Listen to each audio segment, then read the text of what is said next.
Catherine Marlowe stood on the veranda of Oakage Plantation, fanning herself against the oppressive August heat when she saw him for the first time.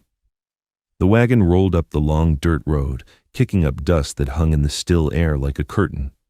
Her husband, Richard Marlowe, sat beside the driver, gesturing animatedly as he always did when he'd made what he considered a good purchase. But it was the figure chained in the back of the wagon that made Catherine's breath catch in her throat. He was enormous. Even sitting, hunched forward with his wrists shackled to the wagon bed, he towered over the two guards positioned on either side of him. His shoulders were so broad they seemed to block out the sun behind him. His hands, even bound, looked like they could crush a man's skull with minimal effort. And yet there was something strange about him, a quality Catherine couldn't quite identify. He kept his head down, his posture submissive, almost defeated. He coughed periodically, a wet, rattling sound that suggested illness. His clothes hung loose on his frame as if he'd recently lost weight. "Catherine," Richard called out as the wagon came to a stop, "come see what I've acquired. Wait until you see the size of this one. He'll do the work of 3 men. Catherine descended the steps slowly, her silk skirts rustling, her hand gripping the railing. She had seen many slaves arrive at Oakage over the years. The plantation held 43 at present, but none had ever looked quite like this.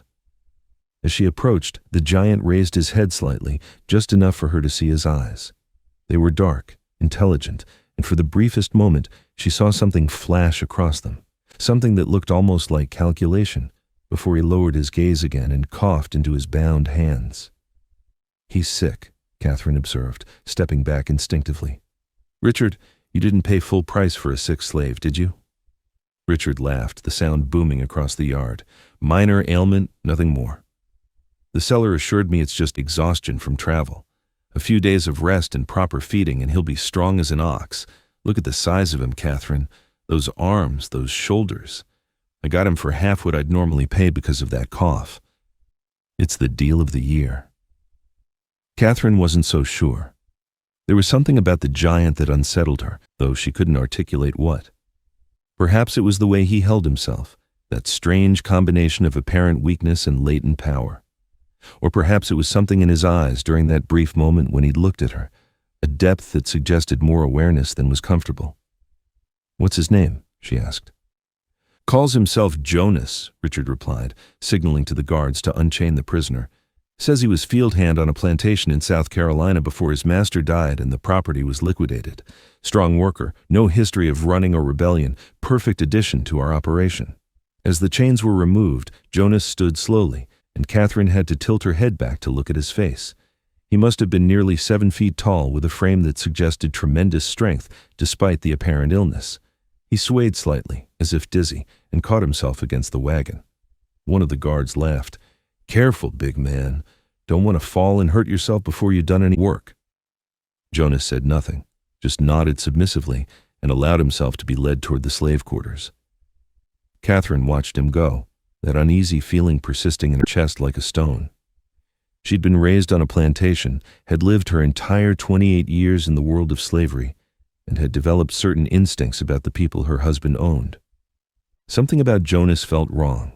Not dangerous exactly. He seemed too weak, too submissive to be dangerous, but wrong nonetheless. "You worry too much," Richard said, draping an arm around her shoulders. "He's just a big, simple field hand, nothing to concern yourself with. Now, shall we go inside? I'm famished, and I'm sure Bessie has prepared something delicious for dinner." Catherine allowed herself to be led inside, but she glanced back once more at the figure of Jonas disappearing into the quarters. She couldn't shake the feeling that her husband had brought something onto their plantation that would change everything. She just didn't know yet whether that change would be for better or worse. What Catherine didn't know, what no one at Oakage Plantation knew, was that Jonas wasn't his real name, that he hadn't been a field hand in South Carolina, that he had never been submissive or simple or weak, and that the cough, the hunched posture, the appearance of illness were all carefully constructed, lies designed to accomplish one specific purpose: infiltration. His real name was Elijah. He was 32 years old, and he was a hunter.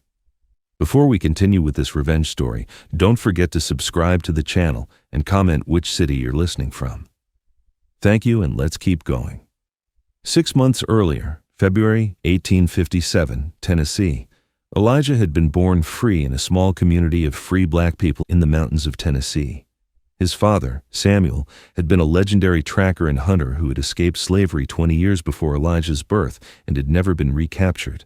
Samuel had taught his son everything he knew about tracking game, reading signs in the forest, understanding animal behavior, moving silently through wilderness, and most importantly, how to think like a predator. "A hunter doesn't chase his prey," Samuel had told him when he was just a boy. "A hunter understands his prey. He learns its habits, its weaknesses, its fears, and then he sets a trap so perfect that the prey walks into it willingly." Elijah had become one of the finest hunters in the region, providing meat for his community and occasionally guiding wealthy white men on hunting expeditions, men who paid well and never asked questions about his status because his skills were too valuable. He had a wife, a small cabin, and a life that, while not easy in a nation that despised his skin color, even when he was technically free, was at least his own. Then, 3 years ago, everything had changed. His mother, Ruth, had been born enslaved on a plantation in Georgia called Oakage. She had escaped when Elijah was just an infant, traveling hundreds of miles north with him, wrapped in a blanket against her chest, following the North Star and the whispered directions of the Underground Railroad. She had found Samuel, had built a life, had tasted freedom. But 20 years later, slave catchers had found her. They had come in the night with dogs and chains and a legal document that declared her the property of Richard Marlowe of Oakage Plantation, Georgia. The law didn't care that she had lived free for 2 decades, didn't care that she had a husband and a grown son, didn't care that forcing her back into slavery was a cruelty that defied every principle of human decency. The Fugitive Slave Act was clear. Escaped slaves could be captured and returned to their owners, no matter how long they had been free, no matter where they were found. Elijah had been away on a hunting trip when it happened. By the time he returned, his mother was gone. His father had tried to stop them and had been beaten so badly he couldn't walk. The cabin had been ransacked and pinned to the door was a notice. Property of Richard Marlowe, Oakage Plantation, Georgia, legally reclaimed. Elijah had held his father while the old man wept. Samuel, who had escaped slavery and built a life and taught his son to be strong and free, had been powerless to protect the woman he loved. "I'm sorry," Samuel kept saying. "I'm sorry. I couldn't stop them. There were too many. I couldn't stop them." "It's not your fault," Elijah had told him. But inside, a cold fury was building. His mother was back in chains because of a man named Richard Marlowe. Back on a plantation called Oakage. Back in a world of violence and degradation and stolen humanity. And Elijah was going to get her back. But he wasn't foolish. He knew he couldn't simply walk onto a plantation and demand his mother's release. He knew that a direct assault would end with him dead or enslaved himself. So he did what his father had taught him to do. He studied his prey. He learned everything he could about Oakage Plantation, about Richard Marlowe, about the layout of the property and the number of overseers and the security measures in place. What he learned was daunting. Oakage was one of the largest plantations in Georgia with over 400 acres of cotton and tobacco fields. Richard Marlowe was wealthy, well-connected, and known for his harsh treatment of enslaved people. The plantation employed 6 overseers, all of them armed and experienced. There were dogs, patrols, and a reputation for brutally punishing any slave who attempted escape. A direct rescue was impossible, but infiltration that might work. So Elijah had devised a plan that was audacious to the point of madness. He would get himself sold to Richard Marlowe. He would enter Oakage Plantation not as a rescuer, but as property. Once inside, he would gather information, find his mother, and execute an escape that would free not just her but as many others as possible. And in the process, he would destroy Richard Marlowe's operation so thoroughly that the man would never recover. It took 6 months of preparation. Elijah had to learn to act like a slave, to adopt the posture, the speech patterns, the submissive behavior that white people expected. He had to suppress every instinct that made him free and strong.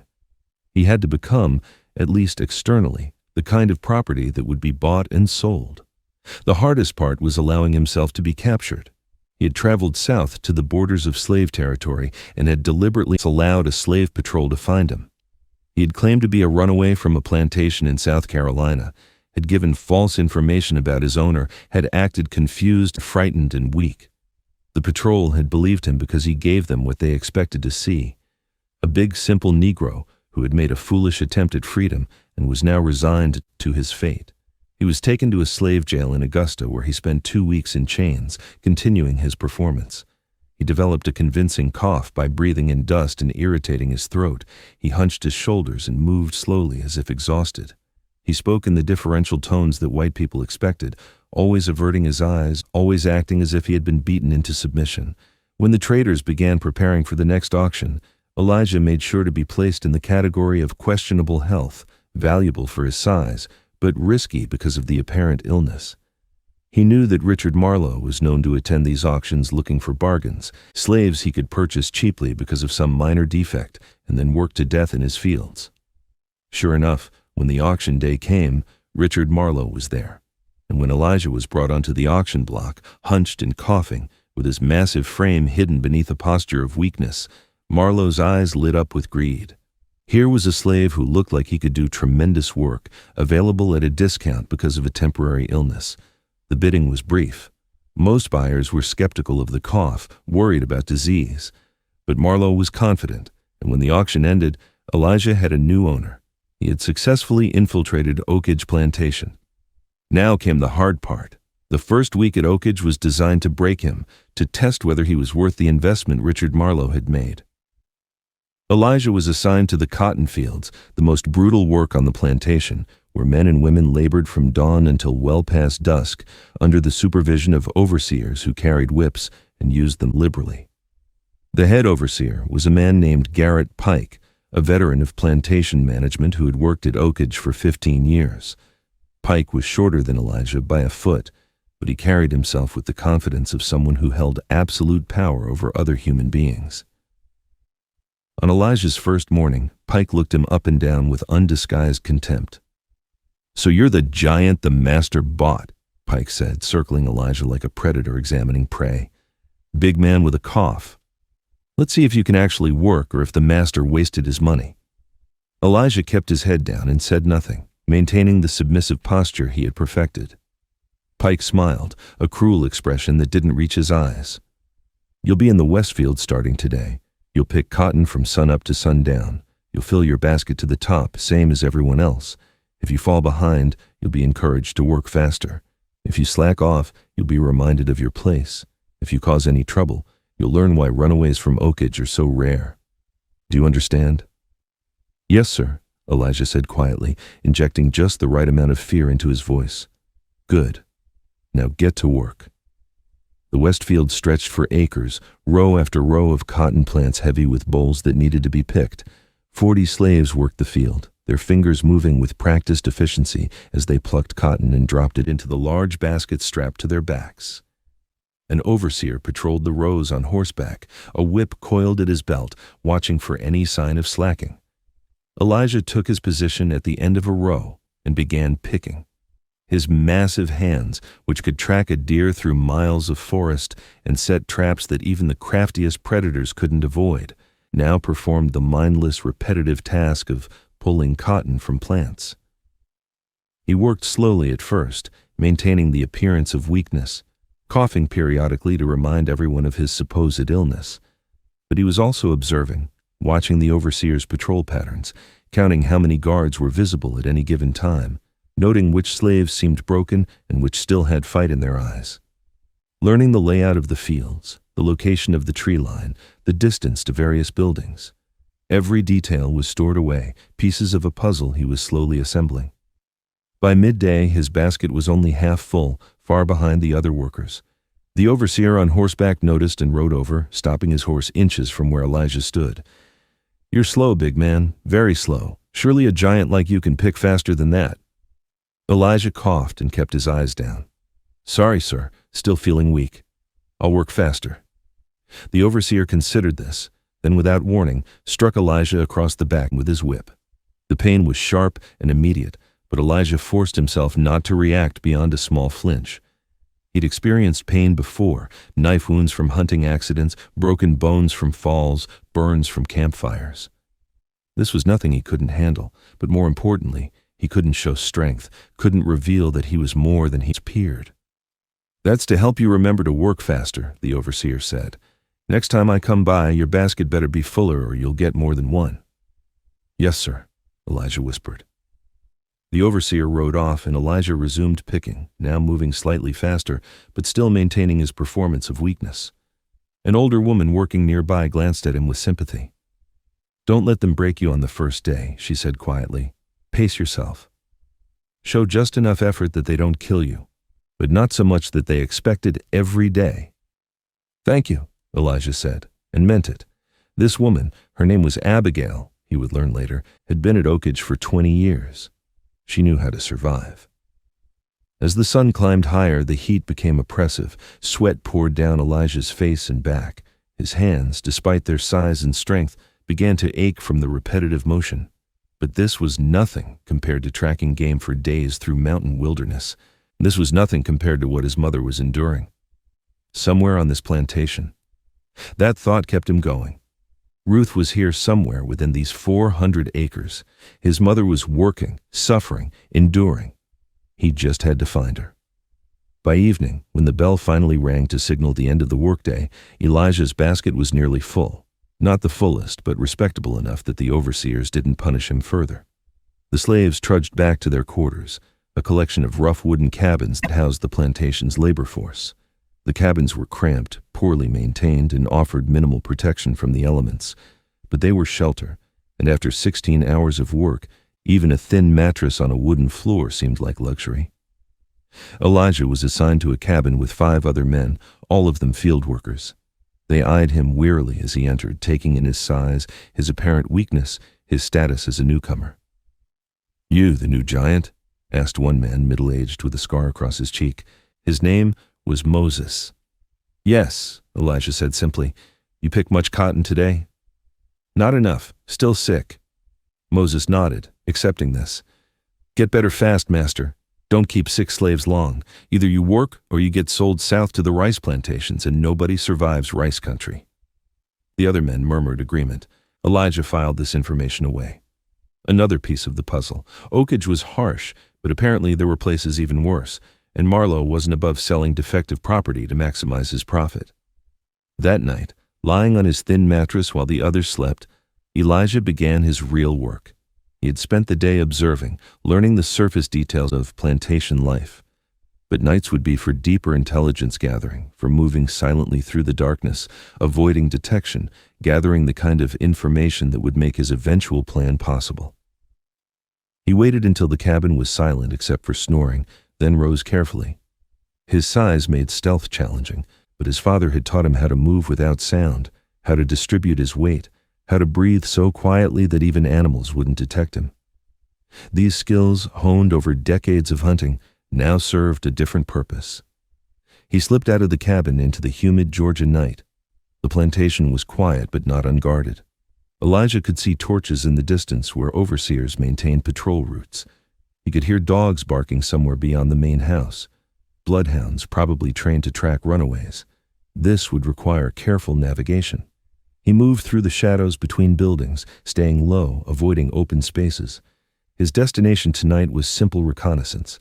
Learn the layout of the quarters, identify which cabins housed which groups, locate the main house, the overseer residences, the storage buildings. Basic intelligence that would inform more complex operations later. As he crept past the women's quarters, he heard quiet weeping from inside one cabin. He paused, listening. A woman's voice, older, speaking in a tone that suggested she was comforting someone younger. The words were indistinct, but the emotion was clear. Pain, loss, exhaustion. His mother was in one of these cabins. He didn't know which one yet. Didn't dare risk searching tonight when he was still learning the patrol patterns. But knowing she was close made his chest tighten with emotion he couldn't afford to indulge. Not yet. Not until he had a plan that would actually work. He continued his circuit, noting everything. The main house was large and well lit, even at night, with at least 2 people visible through windows. House slaves probably, working late. The overseer cabins were positioned strategically around the property, ensuring that no area was completely unwatched. The storage buildings, where tools and supplies were kept, were locked but not heavily guarded. And in the distance he could see the edge of the forest that bordered the plantation, dark, dense, and offering potential escape routes if needed. After an hour of reconnaissance, Elijah returned to his cabin and slipped back onto his mattress. None of the other men had stirred. He lay there in the darkness, processing what he'd learned, beginning to form the outline of a plan that would require patience, precision, and a level of deception he'd never attempted before. He would need to maintain his performance of weakness for weeks, maybe months, long enough to earn a degree of trust, or at least to be dismissed as harmless. Long enough to learn more about the overseers, their personalities, their weaknesses, their habits. Long enough to make contact with his mother and assess her condition. Long enough to identify allies among the slaves who might be willing to risk everything for freedom. And then, when the time was right, he would stop being Jonas the weak field hand and become Elijah the hunter once more. And Richard Marlowe's plantation would learn what it meant to be prey. The next morning came too early, announced by a bell that rang across the plantation at dawn.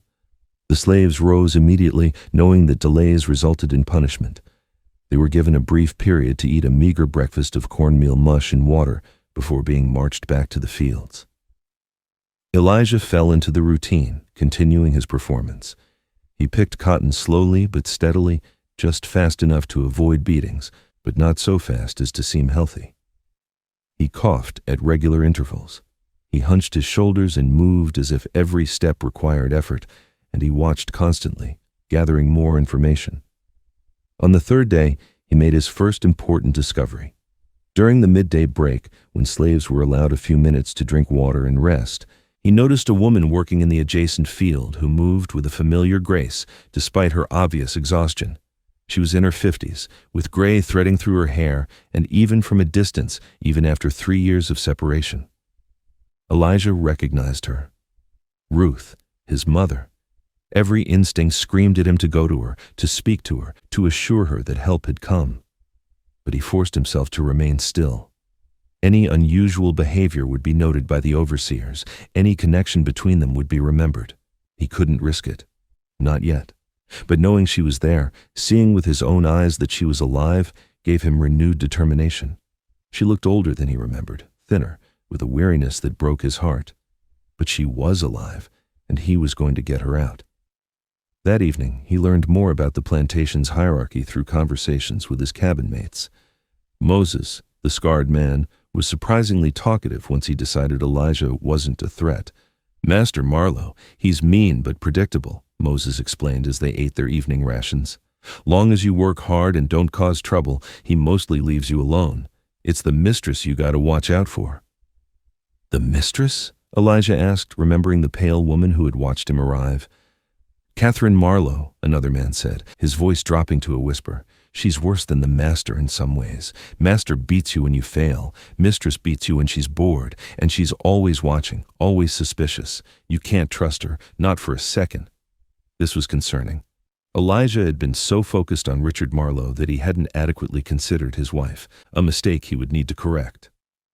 "What about the overseers?" he asked. 6 of them, Moses said. "Pike's the worst. He's been here forever and knows every trick. Then there's Turner, Crawford, and the others. They're all armed, all mean, and they work in shifts, so there's always someone watching. And then there's the dogs." "How many dogs?" 5 bloodhounds. Big ones trained to track runaways. They've caught every slave who's tried to escape in the last 10 years. Those dogs are the real reason nobody runs. You can maybe outsmart the overseers, but you can't outsmart a bloodhound's nose." Elijah filed this information away. 5 dogs. That was actually fewer than he'd feared. And dogs, despite their reputation, were animals with predictable behaviors.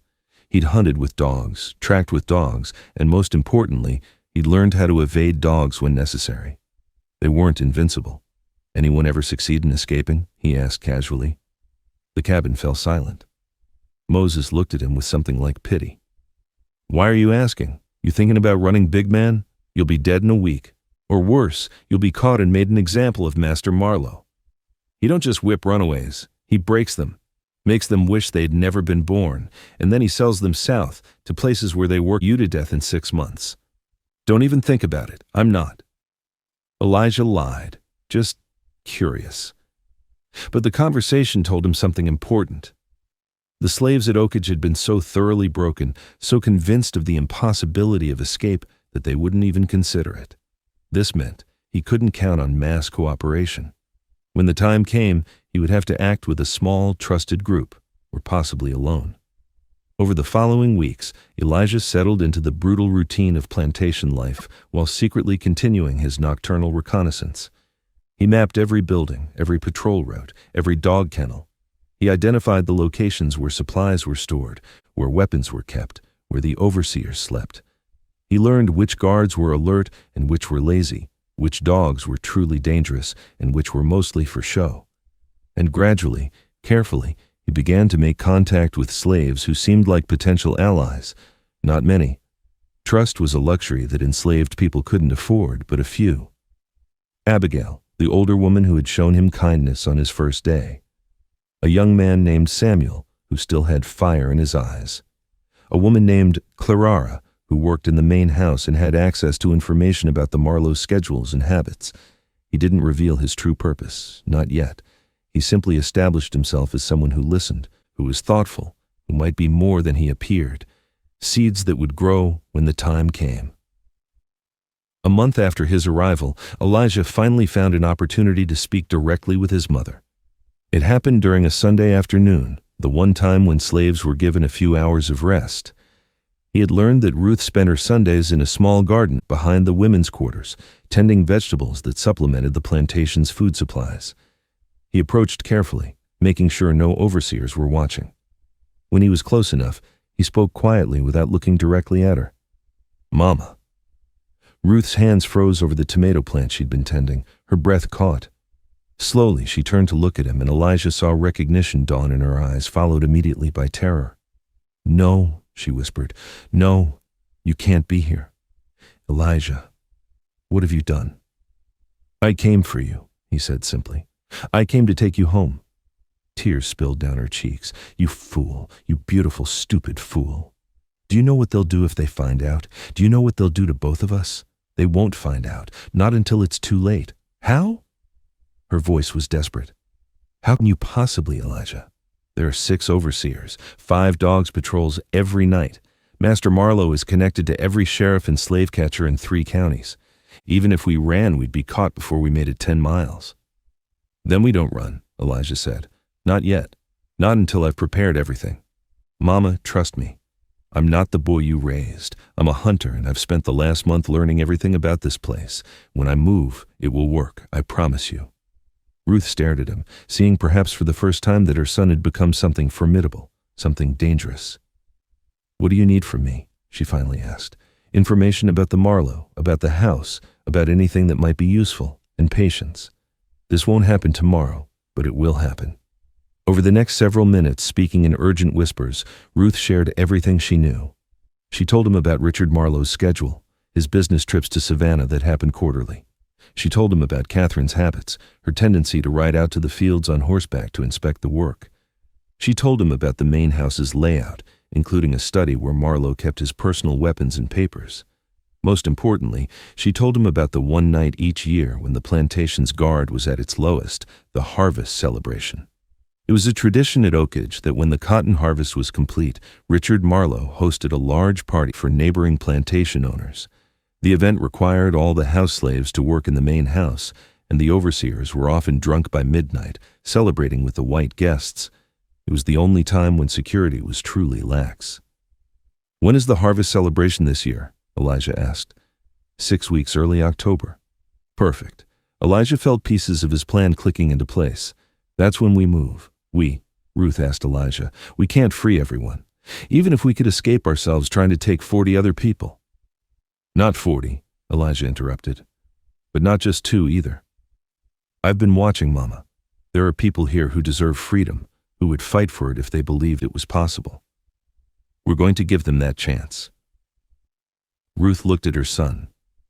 This man who had infiltrated a plantation, who had spent weeks playing weak while gathering intelligence, who spoke with a quiet confidence that came from genuine capability rather than bravado, and she felt something she hadn't felt in 3 years. Hope.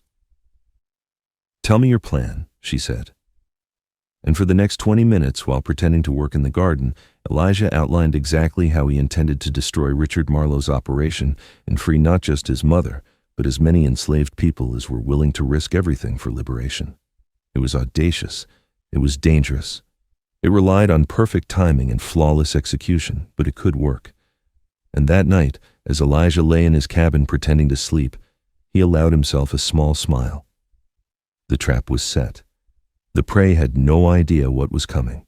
And in 6 weeks, Oakage Plantation would learn what happened when you enslaved a hunter's mother. The giant they thought they'd bought wasn't weak, wasn't simple, wasn't broken. He was the most dangerous man they'd ever encounter, and their time was running out.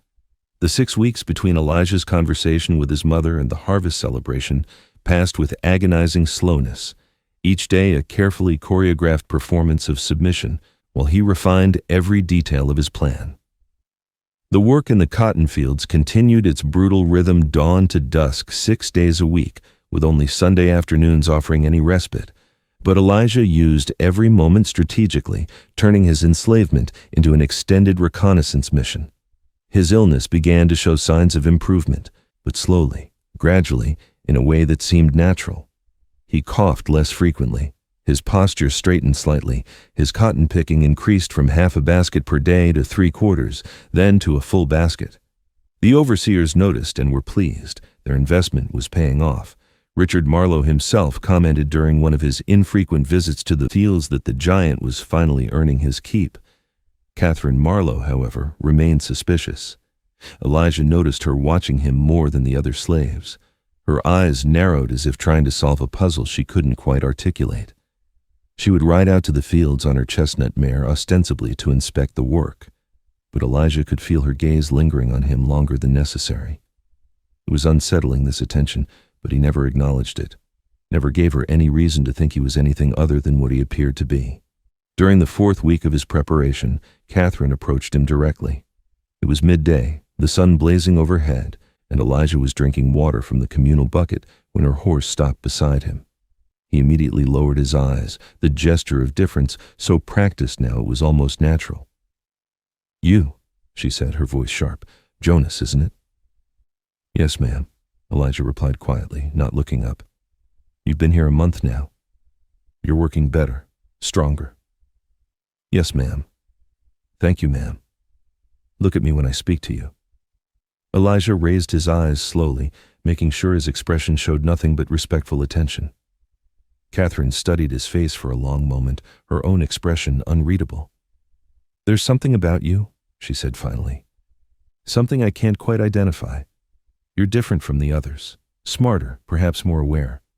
Every instinct screamed at Elijah to deny this, to deflect, to return to his performance of simple-minded obedience. But Catherine was perceptive in a way her husband wasn't, and complete denial might seem suspicious in itself. So he chose a middle path, just trying to work hard, ma'am, trying to be useful, don't want to be sold south. Catherine's lips curved into something that wasn't quite a smile. Sold south. Yes, that's every slave's nightmare, isn't it? The rice plantations, the sugar fields, places where Negroes die faster than they can be replaced. She paused, watching his reaction. "Are you afraid of that, Jonas?" "Yes, ma'am," Elijah said honestly, because that much was true.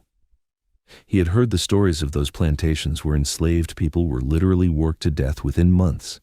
It was a fate he wouldn't wish on anyone. Good. Fear keeps you obedient. Fear keeps you alive. Catherine turned her horse to leave, then stopped. "My husband thinks he got a bargain when he bought you. A strong worker at half price because of a temporary illness. But I wonder if perhaps you're more trouble than you're worth." She rode away without waiting for a response, leaving Elijah standing there with his heart pounding.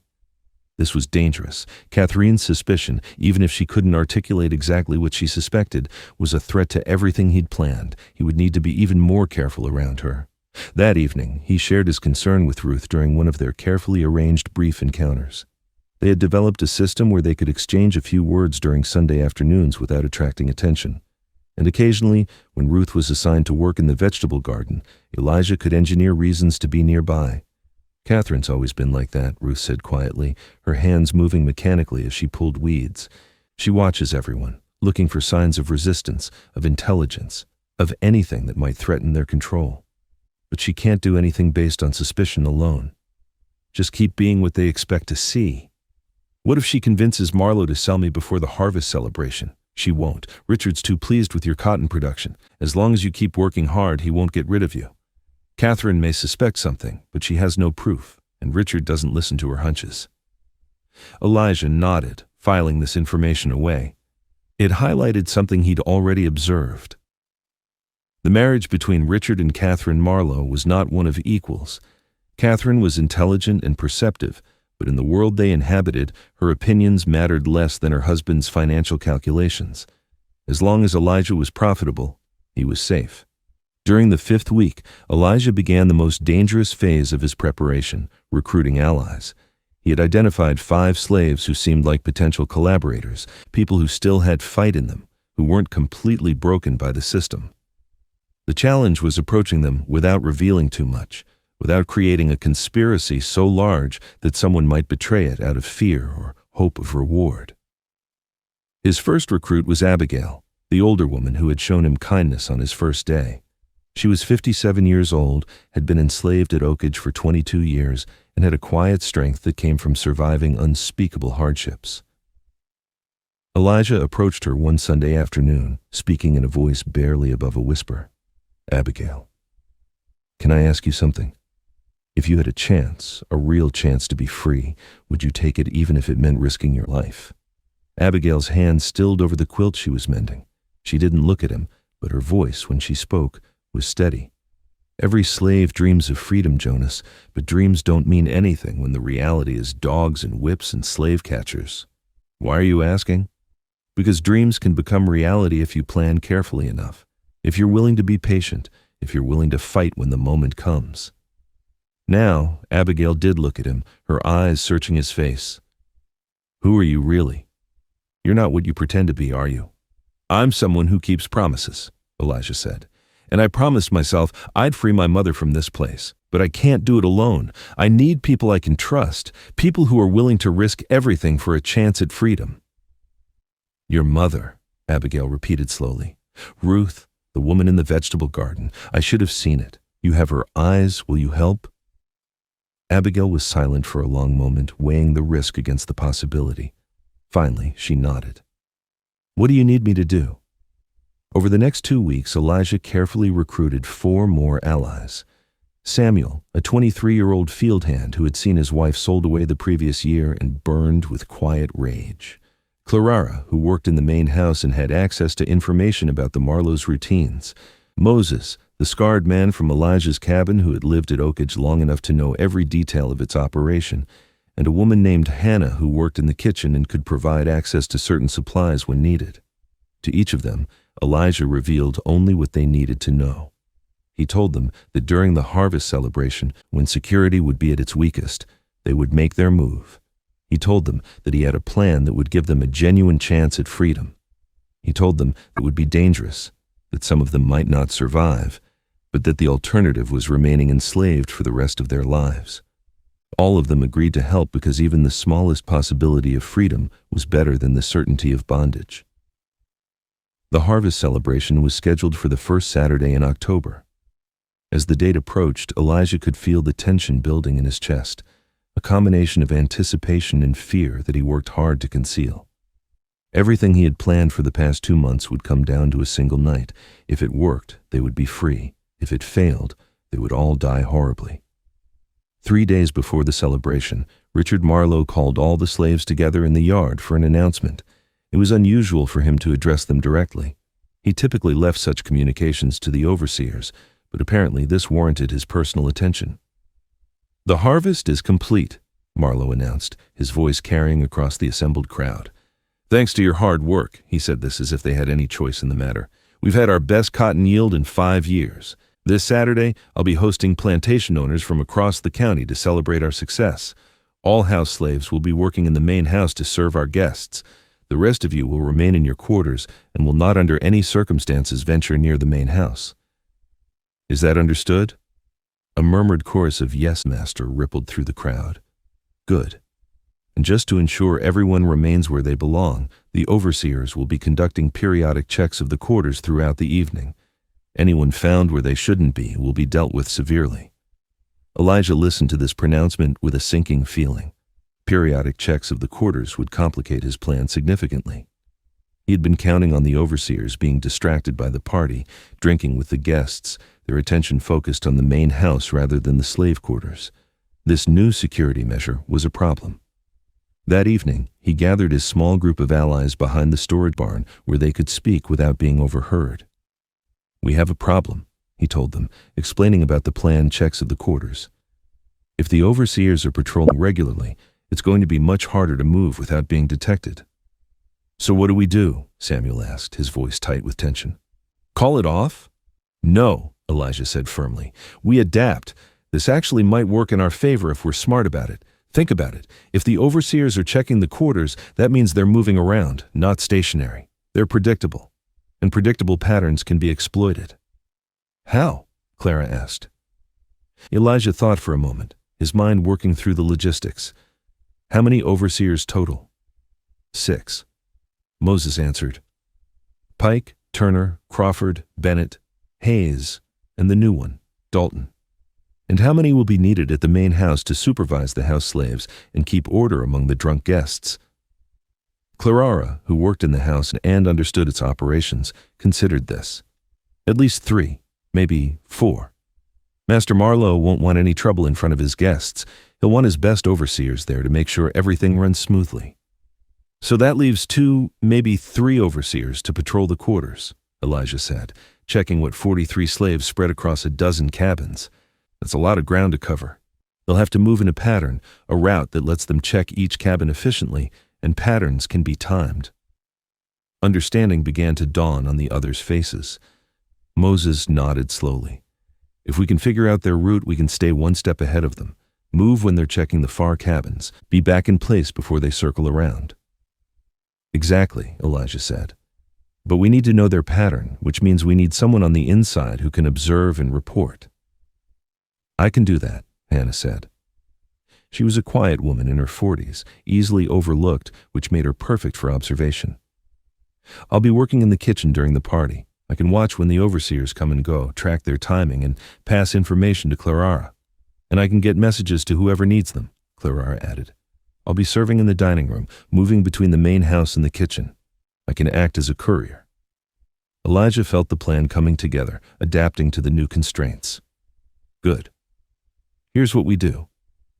Hannah tracks the overseer patrol pattern during the first hour of the party and gets the information to Clara. Clara passes it to Moses, who'll be in the quarters coordinating timing. Once we know the pattern, we move during the gaps when the overseers are furthest from their next checkpoint.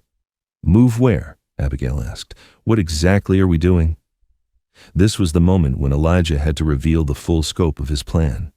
He took a deep breath and began to speak, laying out every detail of what he intended to do. "First, we need to neutralize the dogs. The bloodhounds are kept in a kennel near the overseer cabins. They're the biggest threat to any escape because they can track us for miles. But dogs are predictable. They eat at the same time every day, fed by whoever's on dog duty. During the party, it'll probably be one of the younger overseers, someone not important enough to be at the main house." "How do we neutralize them?" Samuel asked. "We make them sleep," Elijah said. "Hannah, you have access to the kitchen supplies, right? Including the medicinal cabinet." Hannah nodded. "Yes, Mrs. Marlowe keeps Oldinum there for her headaches.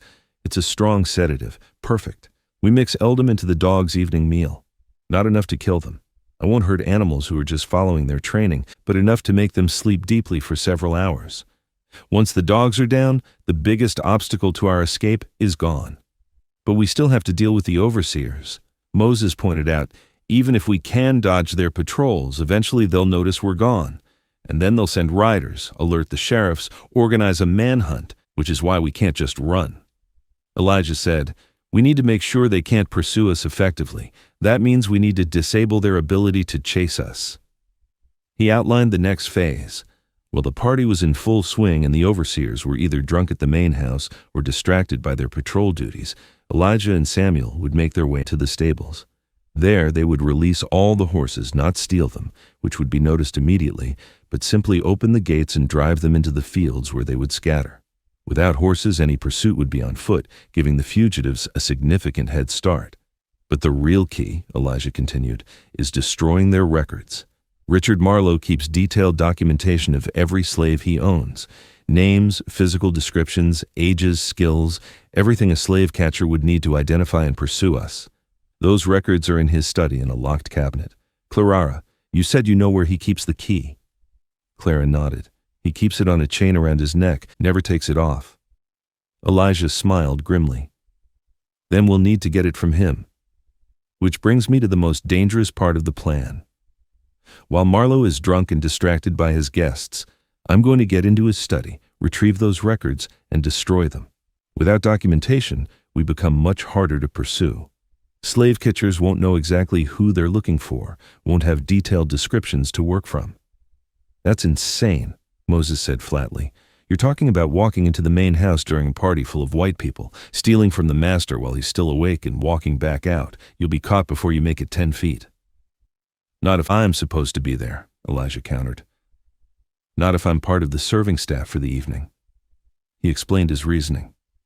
Richard Marlowe had bragged repeatedly about his giant slave, the massive field hand he'd bought for half price, who was now one of his most productive workers. It would be entirely in character for Marlowe to show off his prize to his guests, to have the giant serve drinks or move furniture as a demonstration of his excellent slave management.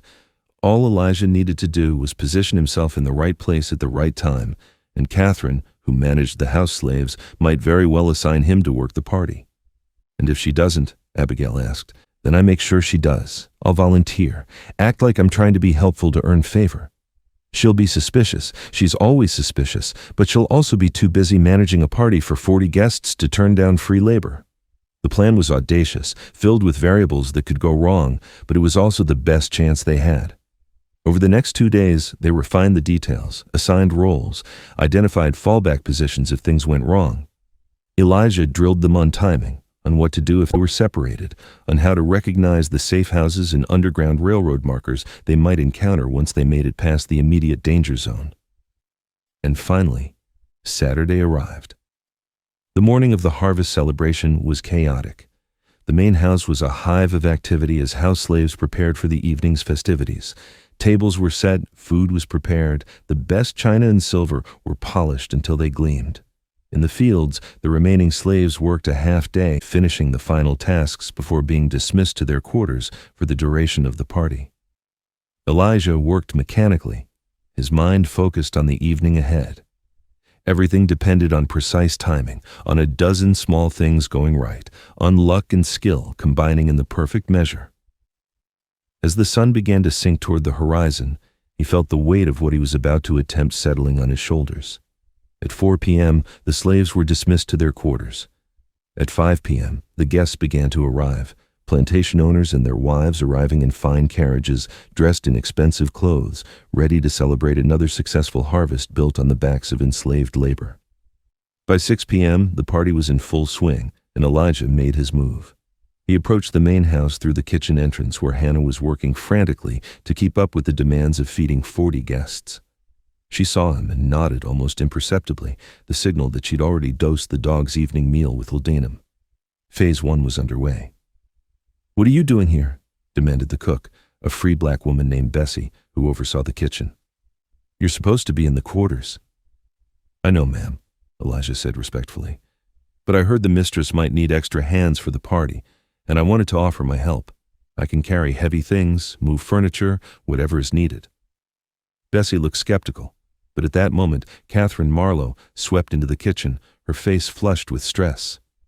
"Bessie, we need more chairs brought in from the storage room, and the heavy ones are too much for the houseboys. Do we have anyone?" She stopped when she saw Elijah. Her eyes narrowed. "What are you doing here, Jonas?" "Volunteering to help, ma'am. I'm strong. I can move whatever needs moving." Catherine studied him for a long moment, and Elijah could see the suspicion in her eyes, the same feeling that had made her watch him more closely than the other slaves. But she was also practical, and the party was demanding more labor than she had available. "Fine," she said finally. "You'll work under Clara's supervision. You do exactly what you're told. Nothing more, nothing less. If I catch you anywhere you're not supposed to be, you'll regret it. Understood?" "Yes, ma'am." "Thank you, ma'am." And just like that, Elijah was inside the main house with legitimate reason to be there. He caught Clara's eye across the room, and she gave him the smallest nod. They were in. For the first 2 hours, Elijah played his role perfectly. He moved furniture, carried serving platters, refilled wine bottles, and generally made himself useful while staying as invisible as possible. He observed everything: the layout of the house, which he'd heard described but never seen firsthand, the locations of exits and hiding places, and most importantly, Richard Marlowe's behavior. The master was drinking heavily, becoming progressively louder and more boisterous as the evening wore on. He bragged about his cotton yield, about his management techniques, about his success as a plantation owner. Several times he gestured at the house slaves serving the party, referring to them as examples of well-trained property. When he spotted Elijah carrying a heavy table across the room, his eyes lit up. "There, you see that giant? Bought him for half price because the fool had a cough. But look at him now. Strong as an ox, works like 3 men. That's the difference between a smart plantation owner and an amateur, knowing when you're getting value even in damaged goods." The guests laughed and applauded, and Elijah kept his face carefully neutral, playing the role of the obedient slave who didn't understand he was being discussed. But inside, he marked the moment, marked the casual dehumanization, the way Marlowe spoke about him as if he were livestock. Added it to the long list of reasons why what he was about to do was not just justified, but necessary. By 9:00 p.m., Richard Marlowe was thoroughly drunk. So were most of his guests. The overseers who had been assigned to the party, Pike, Turner, and Crawford, were drinking as well, their vigilance deteriorating with every glass of whiskey. And outside, according to the information Clara Ayara had passed him, the patrol pattern of the overseers checking the quarters had become predictable. They were doing cursory checks every 30 minutes, spending most of their time chatting with each other rather than actually searching. It was time. Elijah caught Clara's eye and nodded toward the hallway that led to Marlowe's study. She understood immediately and created a distraction, dropping a tray of glasses that shattered spectacularly on the floor, drawing everyone's attention. In the commotion, Elijah slipped down the hallway unseen. Marlowe's study was locked, but the door was old, and the lock was simple. Elijah had prepared for this, had hidden a thin piece of metal in his boot that morning. He worked it into the lock, feeling for the mechanism, and within 30 seconds heard the satisfying click of tumblers falling into place. He eased the door open, stepped inside, and closed it behind him. The study was exactly as Ruth had described: a large desk, bookshelves lining the walls, and in the corner, a locked cabinet where Marlowe kept his important papers and personal weapons. The cabinet was more secure than the door had been, and Elijah knew he couldn't pick this lock, not without tools he didn't have, and time he couldn't spare, which meant he needed the key. The key that hung on a chain around Richard Marlowe's neck. Elijah stood in the darkness of the study, considering his options. He could search for another way into the cabinet, but that would take time and might not succeed. He could abandon this part of the plan, but without destroying those records, their escape would be significantly more dangerous. Or he could do something audacious, something that would either work perfectly or get him killed. He chose audacity. Elijah left the study, slipped back down the hallway, and returned to the party. Richard Marlowe was now so drunk he was slurring his words, holding onto the table for balance. "Perfect." Elijah approached with a wine bottle, playing the attentive servant. "More wine, master?" he asked quietly. Marlowe waved his glass in what might have been a nod. As Elijah poured, he stumbled, just slightly, just enough to jostle Marlowe's arm and spill wine down the front of his expensive jacket. "You clumsy fool!" Marlowe roared, suddenly furious, despite his inebriation. Several guests turned to look. "Look what you've done. This jacket cost more than you're worth." "I'm so sorry, master," Elijah said, genuine fear in his voice, or what sounded like genuine fear. "Please let me help clean it. If we get water on it quickly, it might not stain." Still cursing, Marlowe allowed himself to be led from the room by Elijah and Clara, who had materialized at exactly the right moment. They took him to a small washroom off the kitchen, where Clara began dabbing at the wine stain with a wet cloth, while Marlowe continued his drunken tirade. "Stupid, worthless. I should sell you South rice plantations, teach you to be careful." While Clara worked on the jacket, Elijah positioned himself behind Marlowe, ostensibly to help remove the garment. His massive hands moved with surprising delicacy, and in the confusion of cloth and arms and Marlowe's drunken swaying, those hands found the chain around Marlowe's neck. A quick pull, a snap of cheap metal, and the chain came free. Elijah palmed the key and slipped it into his pocket in one smooth motion. "There, master," Clara said, stepping back. "I think we got most of it. It should be fine once it's properly cleaned." Malor was too drunk to notice the missing chain. He stumbled back toward the party, still cursing, while Elijah and Clara exchanged a brief, triumphant glance. They had the key. Elijah waited 10 minutes, making sure Marlowe was thoroughly distracted by his guests, then slipped back to the study. The key worked perfectly in the cabinet lock. Inside, he found exactly what he was looking for, a leather-bound ledger containing detailed records of every slave on the plantation. Names, ages, physical descriptions, skills, prices paid, punishments administered. Everything a slave catcher would need to pursue them. He also found something unexpected. A loaded pistol and a small bag of coins, probably kept for emergencies. Elijah took both, the gun because he might need it, the money because they would definitely need it, and then turned his attention to the ledger. He couldn't simply steal it. Its absence would be noticed immediately, but he could destroy its usefulness. He found Marlowe's ink pot and pen, and over the next 5 minutes, he systematically altered every entry. He changed names, mixed up ages, scrambled physical descriptions. When he was done, the ledger was worthless, a document so corrupted that no one could use it to identify specific slaves. But he wasn't finished. He took several pages from the ledger, specifically the pages listing him and his mother and the 5 people who were escaping with them, and folded them into his pocket. Then he carefully returned everything else to the cabinet, locked it, and wiped down any surfaces he might have touched. As he left the study, he checked his internal clock. It was 10:15 p.m. According to the plan, Samuel should now be at the stables releasing the horses. Hannah should have confirmed that the dogs were asleep. Moses should be coordinating the gathering of supplies in the quarters.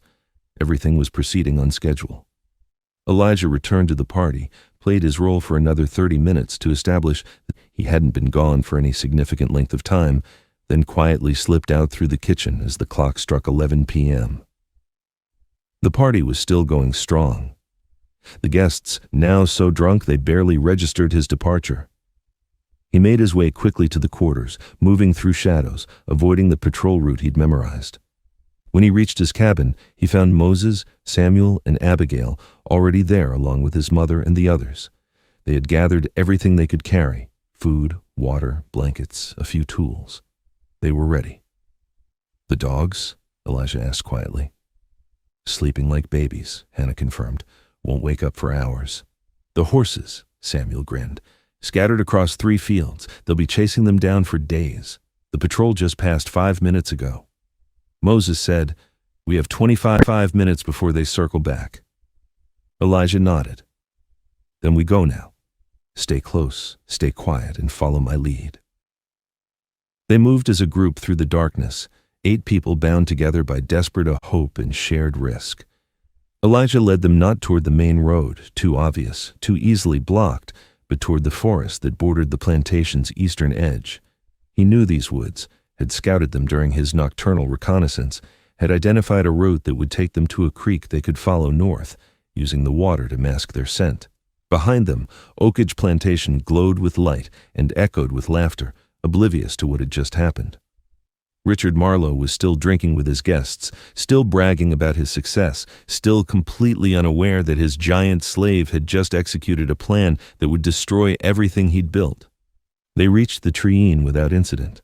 Elijah paused, looking back one final time at the place that had held his mother captive for 3 years, the place that represented everything evil about the system of slavery. Then he turned north and led his small band of fugitives into the darkness.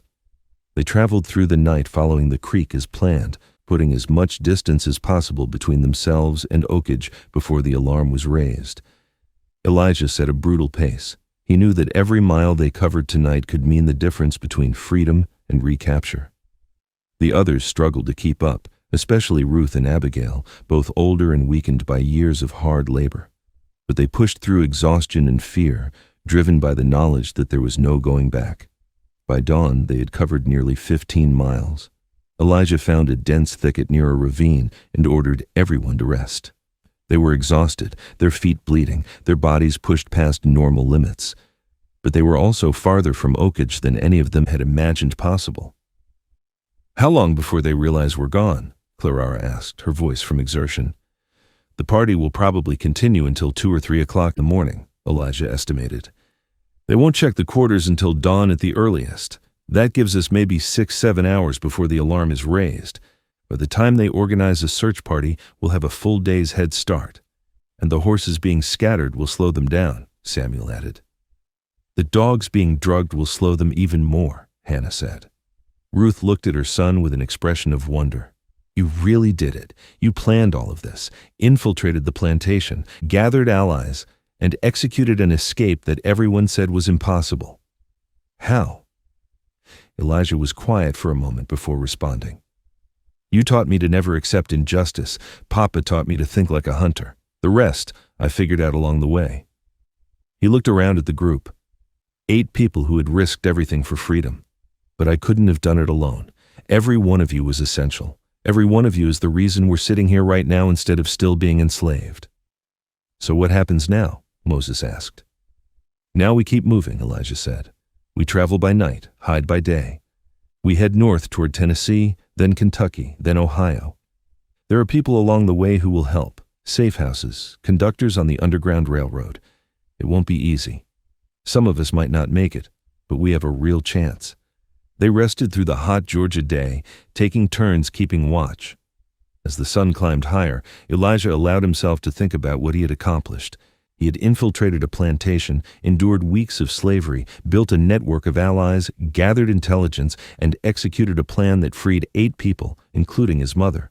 But more than that, he had proven something important, that enslaved people were not helpless, not powerless, not doomed to accept their bondage. With intelligence, courage, and careful planning, they could fight back. As evening approached and they prepared to resume their journey, Elijah took a moment alone with his mother. "I'm sorry it took so long to find you," he said quietly. Ruth shook her head, tears streaming down her face. "You came. That's what matters. You risked everything to come for me. What mother could ask for more?" They held each other for a long moment, and Elijah felt the weight of the past 3 years lifting slightly. She wasn't free yet. None of them were, not until they crossed into free territory. But they were no longer slaves. They were fugitives, yes, but fugitives who had chosen their own path, who had struck back against their oppressors, who had proven that the system of slavery was not as invincible as it pretended to be. As darkness fell, the group began walking again, heading north by the light of the stars. Behind them, they knew Oakage Plantation had erupted into chaos. The discovery of their escape would have triggered a massive manhunt. Riders would have been sent to neighboring plantations, to sheriffs, to slave catchers. Rewards would be posted. Dogs would be unleashed, though the drugged bloodhounds would be useless for hours yet. But Elijah had planned for all of this. The scattered horses would delay mounted pursuit. The corrupted ledger would make accurate descriptions difficult. The head start they'd gained would be nearly impossible to overcome.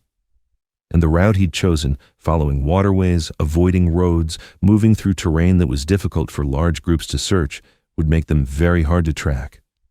3 days later, they crossed into Tennessee. 6 days after that, they reached the first safe house, a small farm owned by Quakers, who asked no questions and provided food, rest, and directions to the next station on the Underground Railroad. 12 days after leaving Oakage, they crossed into Kentucky. And 23 days after their escape, on a cold October morning, 8 former slaves crossed the Ohio River into free territory.